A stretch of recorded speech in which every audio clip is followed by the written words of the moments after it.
Hello. Megan Thompson here with Megan Thompson Coaching. And today we're going to speak all about what to do when you feel like your highly sensitive child is fragile, just like an egg.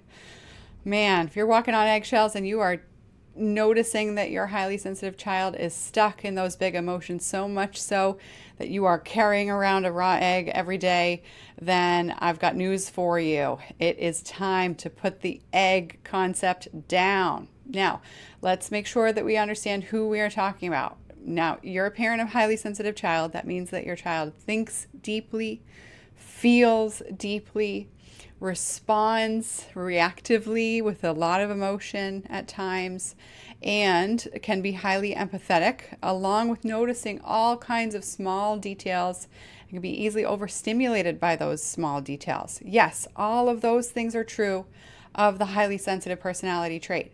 With that being said, if your child, given all of how they are experiencing the world, is also stuck in the daily meltdown cycle, I'll explain that in a minute, then this training is for you, because it's really, really important. You've heard me say this time and again, unless this show is the first time you're hearing me. When you're parenting a highly sensitive child, that does not go hand in hand with having an experience of parenting a highly sensitive child with daily meltdowns. Now, daily meltdowns look like hitting, kicking, screaming, throwing your body on the floor for your child. You might want to throw your body on the floor as a parent and just say, quit it, especially at the end of the day. We hear lots of parents who are exhausted at the end of the day, can't even pick a movie on or a show on Netflix without passing out halfway through, let alone have a conversation with your spouse or co-parent around anything other than how the heck did today happen and how the heck do we make sure that doesn't happen tomorrow, right? If this is your life experience, if you've been dealing with this for more than 2 days, 2 weeks, then you need to make sure that you're tuning in, because this is our expertise at MTC. We help parents of highly sensitive kids eliminate the daily meltdown cycle in as little as 8 weeks. We have helped hundreds of families here in the coaching practice. I'm also a therapist. I've been working with families of this matter for over a decade, and I run a group private practice as well. But you are hearing from me through my coaching company, where we have a team of expert coaches walking parents through the exact strategy that I'm going to lay out for you today, that helps your highly sensitive child grow and thrive.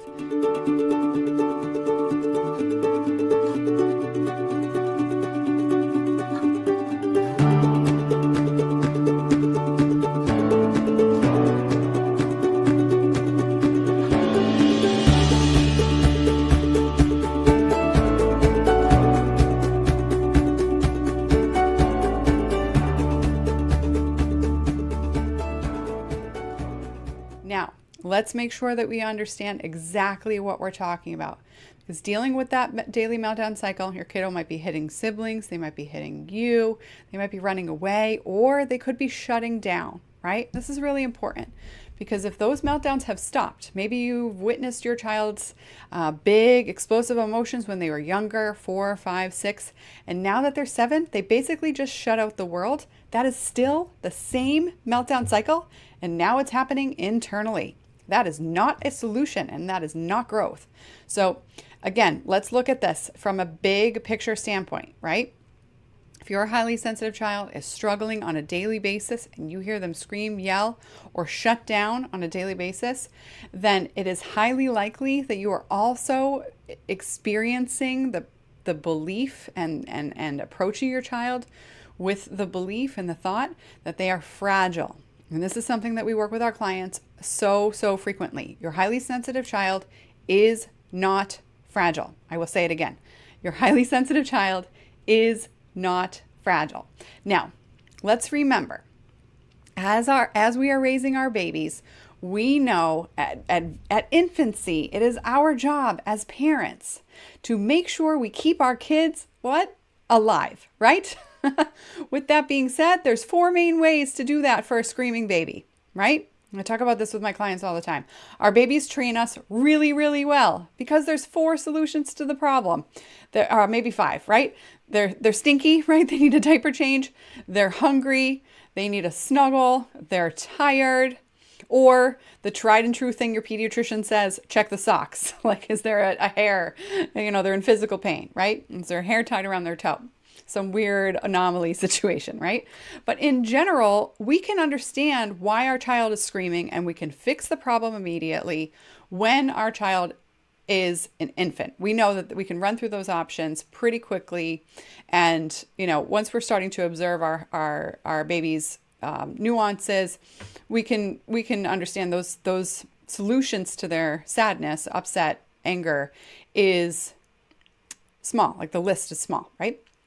Now, if you're parenting a 4, 5, 6, 7, 8-year-old, you might be using the same strategy. Let's run through the 4 options. Let's fix the problem.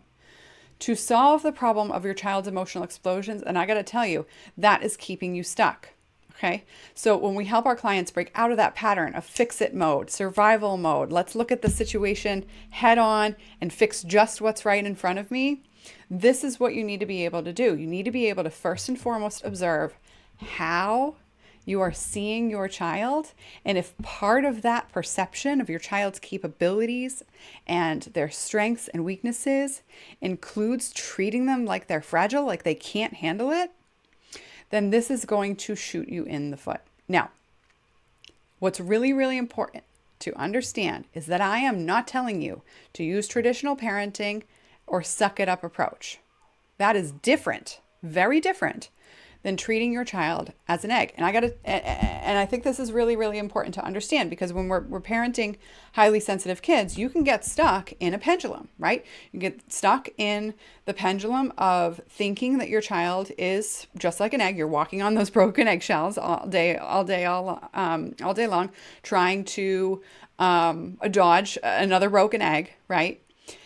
And this might mean that you are bubble wrapping your child. You might have heard me speak about that on a different show. Protecting your child from any experience that is negative, trying so hard to avoid challenges for your child or to avoid things not going the right way. But with that being said, let's use an example, right? Your sensitive kid is looking forward to going to soccer practice, and you find out that soccer practice is going to be a scrimmage, but they've been practicing their drills all week and they've been really working on it. And that like the hardest part for your child with soccer is the games. And so you hear that there's a scrimmage and you think immediately, crap, how am I going to tell my kid that it's going to be a practice game? How am I going to tell my kid that they're going to need to do their worst case scenario, right? It's Tuesday, game day is usually Saturday, your child's going to flip, okay? So in your mind, you're running through 6 different scenarios. Maybe we just pretend we're sick. Maybe I just tell him that soccer practice is canceled. Maybe I just tell him that he can sit it out and he can just watch. Maybe I just tell him that, and then here we go. We swing to the other end of the pendulum, which might be you thinking this or your spouse thinking this. Listen, such is life. Your kid is going to need to deal with this no matter what. So here's the day. Soccer practice is a scrimmage. Suck it up and deal, kid, because you're going to need to play the game on Saturday anyways. That's pressuring your kid to deal with an issue when they don't have the skills to deal with it yet. So what do we need to be doing? We need to be focusing on the middle and focusing on preparing your child for building those skills so that they can be prepared for life. Now, this is really hard to do as a parent when you have been in fix-it mode all day, every day. And your child has, in their needs and how they express their needs, have created an automatic process for you. But what I think is so, so important for you to observe, and what we're going to highlight today, is really take a clear picture of how much you are using mental gymnastics to break out of this pattern of supporting your child by thinking that they're fragile. What do I mean by that? The mental gymnastics metaphor is an example that one of our clients used. Before she got into boot camp, she shared with one of our coaches, it just feels like she is doing flips inside her head with her thinking about how to navigate the problems that her child doesn't feel capable of solving on a daily basis. And when I hear that, what I think is the the gymnast that they hired in Ocean's 11 to commit that crime, right?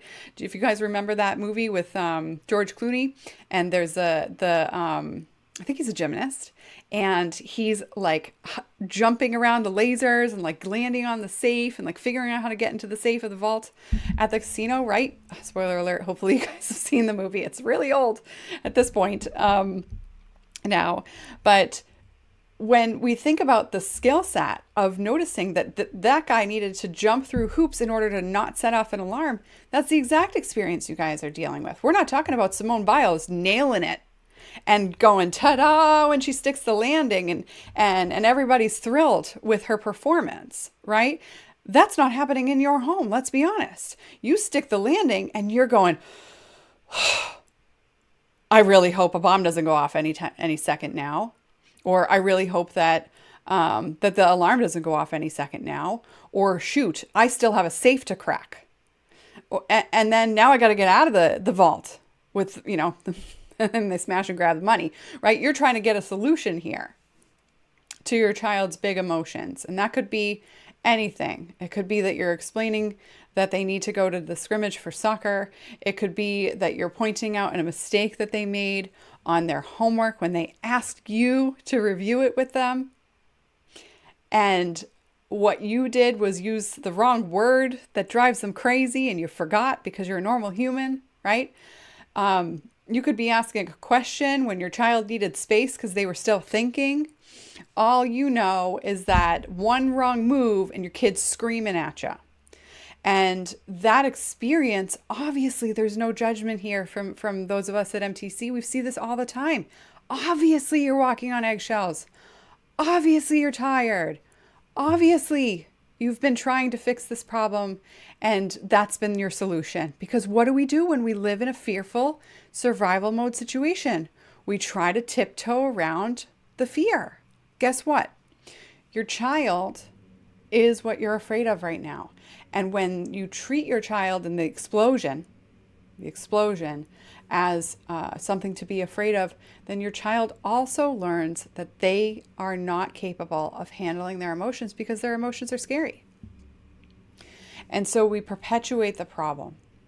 And so when we think about being able to break out of this pattern, guys, and what really, really works to break out of the meltdown cycle, it is not coping skills.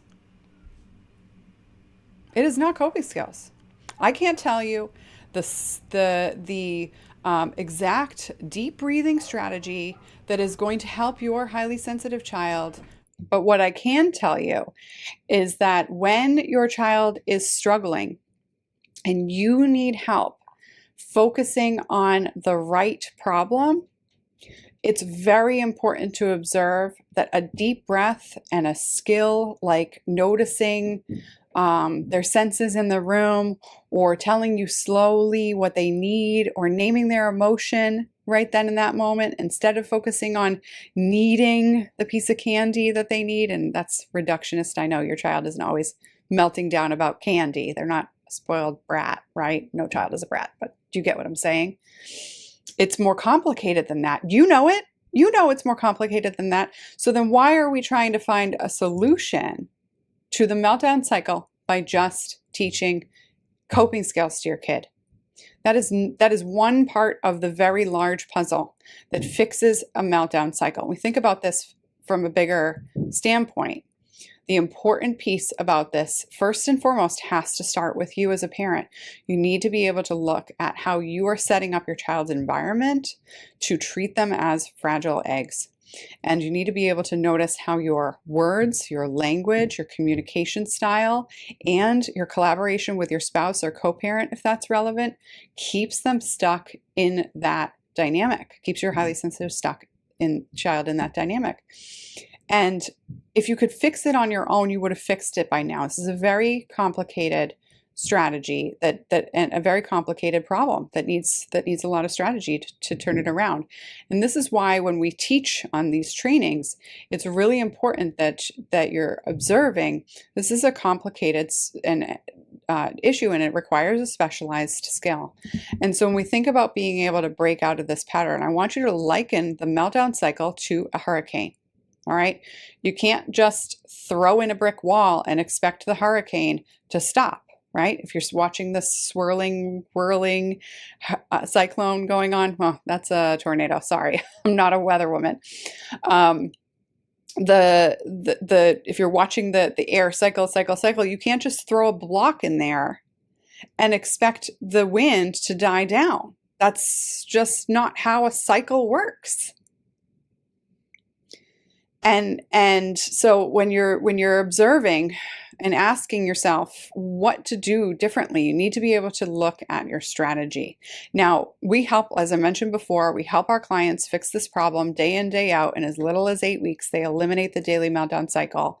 And I say this repeatedly because the strategy is simple. That does not need to be complicated. How to approach it, how and when to teach your child skills, because I'm not saying they don't need skills. I'm saying the skills aren't the solution. That is what's complicated. That's what's specific to your particular family.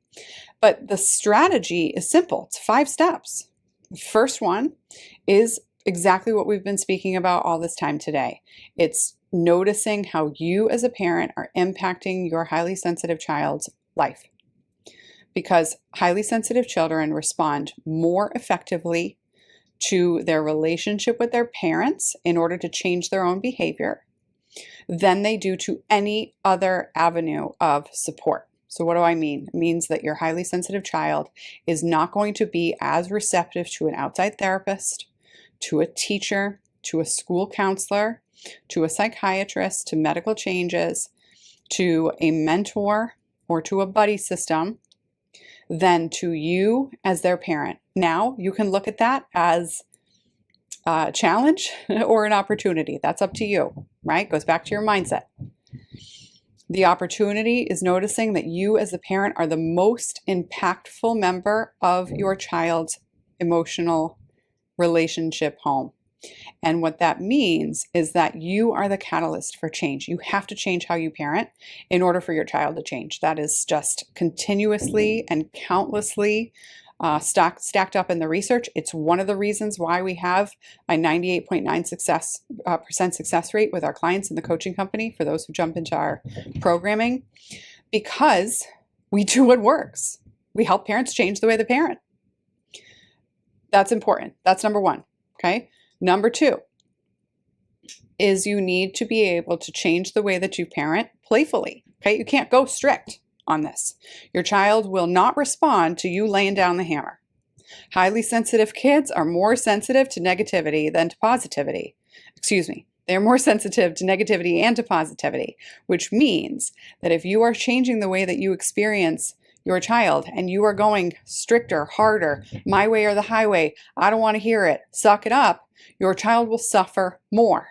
You might see a change in their behavior,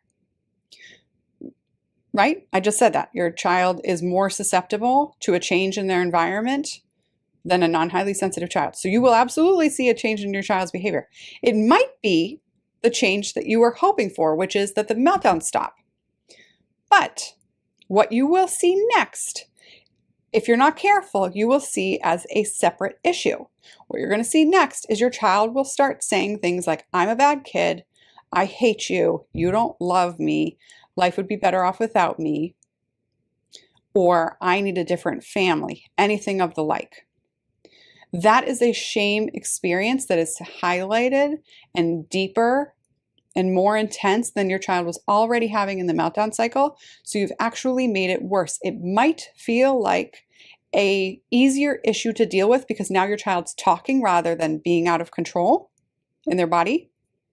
But what's incredibly important to understand, and the statistics on sensitive children and the statistics on suicide in children and adolescents, is that children who make statements like life would be better off without me, or they speak about death, I would be better off in heaven, I just want to go to heaven so I don't have to deal with this anymore. Any statements like that, a child is much more knowledgeable about death than adults give them credit for. And that is a statement that I'm not just pulling out of the hat to make you take this seriously. There is consistent research. You can watch my training on the myths about suicide for sensitive kids and children alike.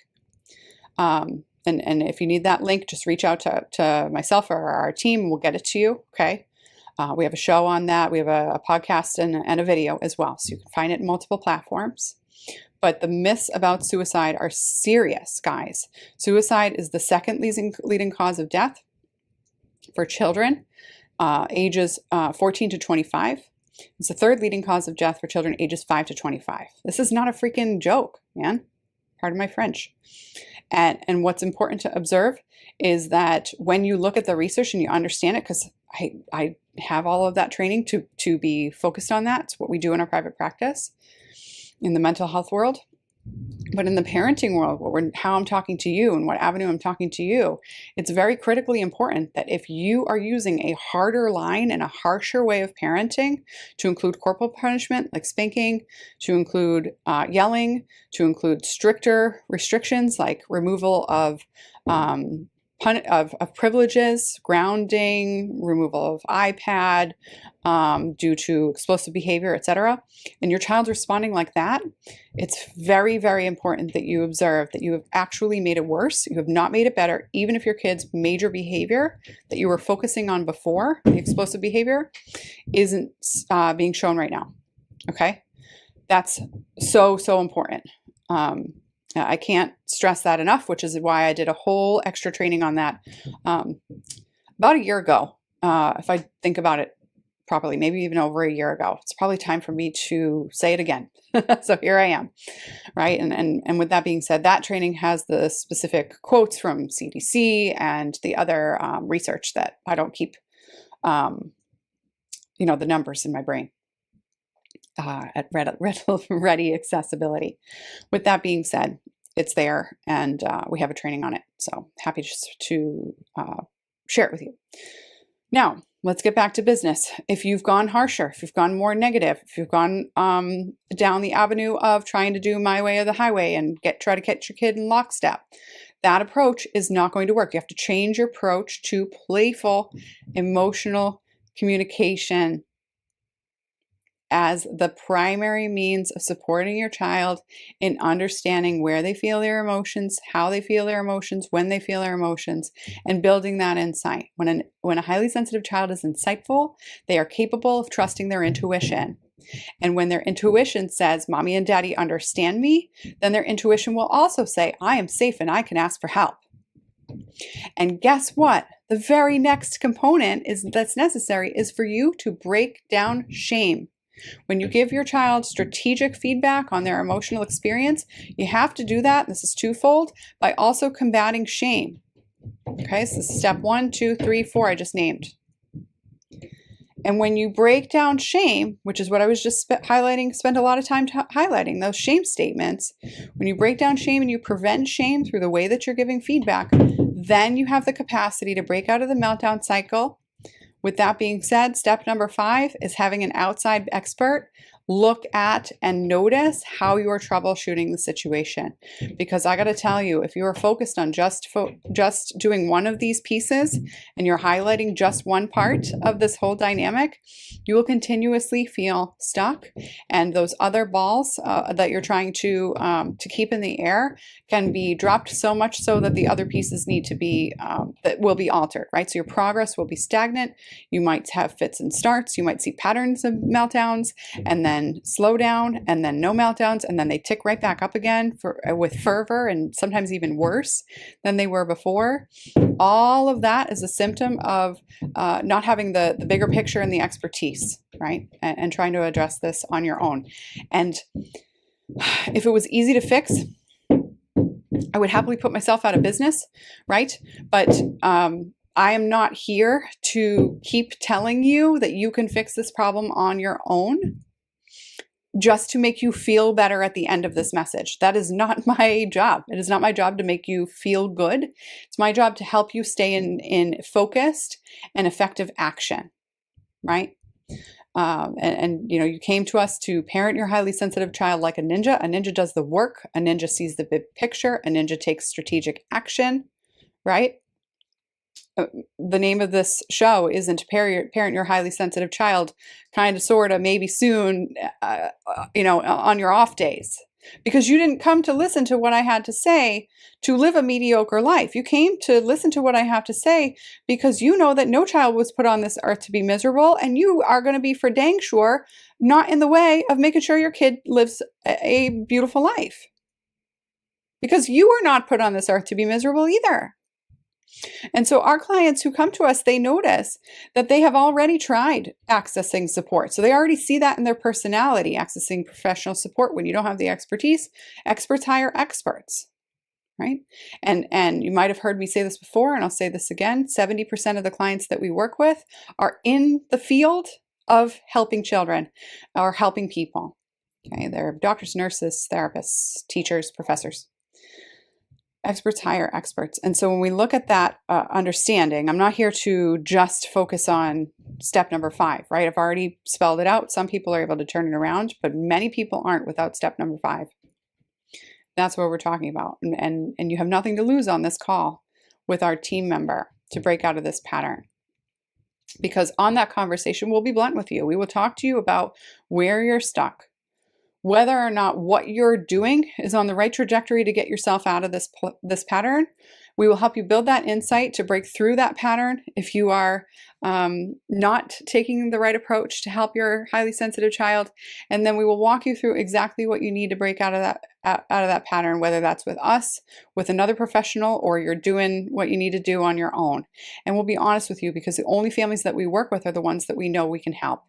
And that's why our success rate's so high. Because we're not here to work with everybody. We're here to work with people that we are sure that we can help. And that, plus you knowing that you can do the work, is what creates the opportunity of breaking out of that meltdown cycle with our team. And when we think about being able to do that consistently and effectively, what it takes is your certainty that you know that you are not here just to live an a-okay, maybe kind of sort of enjoyable life, right? That's not why you were here. And if you know that's true, and you've tried everything or tried a flavor of what I've been speaking about for these last several years, if you've been following me for a while, then now's the time. Now's the time to have that conversation. We're here to break through that pattern with you and support you in breaking out of this feeling of just not knowing what is going to work, and whether or not what you're doing is actually moving the needle towards happiness, joy, and peace in your own home. And so we look forward to having that conversation with you. Go ahead over to meganthompsoncoaching.com/talk. If you're parenting a child who is 8th grade US or under, if you're parenting a high schooler, that might be 14 plus, but high school age, they need to be in high school, then we would do meganthompsoncoaching.com/teen talk, and we'll talk to you and your teen. Now, when we think about being able to break out of this pattern, it's really, really important that you and your spouse and co-parent attend that call. We're happy to have this conversation with you, and we need all parenting parties on that conversation so we can get the clarity on whether or not what we do is going to be the best fit for you. So make sure that you book that call, and we'll help you find a time to make sure that everybody who is relevant to parenting your child is on that conversation, so we get a clear picture of what's going to help your particular family. All right, that's it for us today. I look forward to talking to you soon.